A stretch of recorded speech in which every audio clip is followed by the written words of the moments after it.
Днес ще ви покажем ефективността на системата за полиране на Optimum и ще направим участък от този детайл. Нека да видим състоянието му.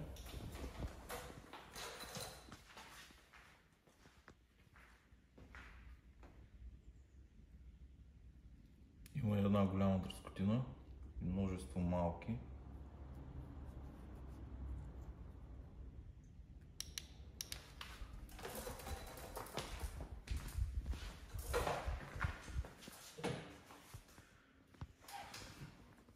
Имаме хибридна вълна, заедно с Hyper Compound 5-та ревизия на пастата, най-новата в момента. Припръскания и започваме.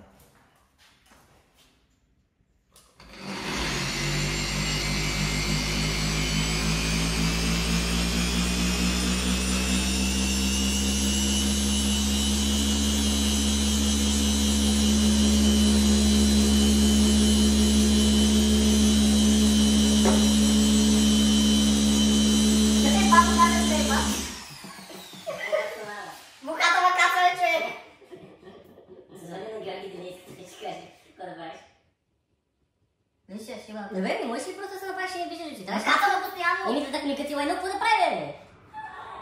И сега какво? Дай да направим този клип да свърши, защото батерията ще падне и почвам да ме гневя вече това цялото нещо. Тя падна вече. Добре, почвай, продължавай и никой ще отрежи после който трябва и това е. Няма да се разправям повече. Прави го там, който ще го правиш, който ще го правиш. Да, бе, може пак. Почни се едно, ще да полираш отново. Ще го отрежим да полираш.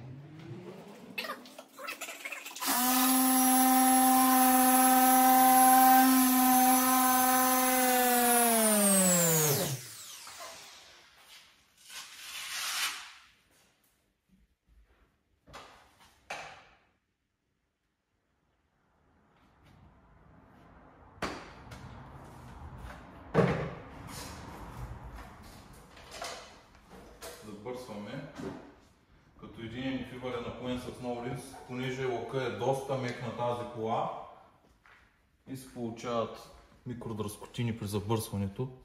По този начин го избягваме.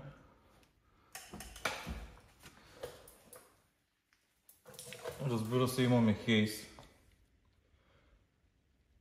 след кътване и компаунд, защото е доста агресивна пастата. И сега остава да го полираме самия детайл. Използваме пяна и Hyper Polish.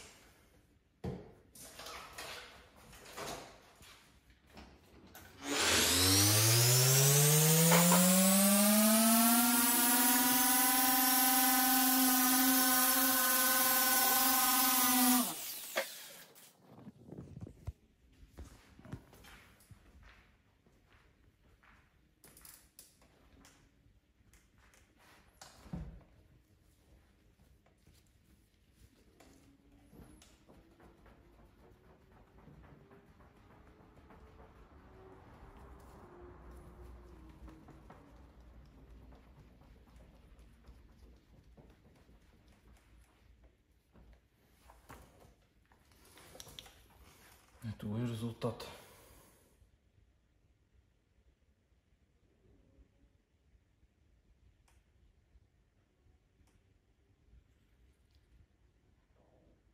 Разликата е огромна. И пак повтарям с едно минаване.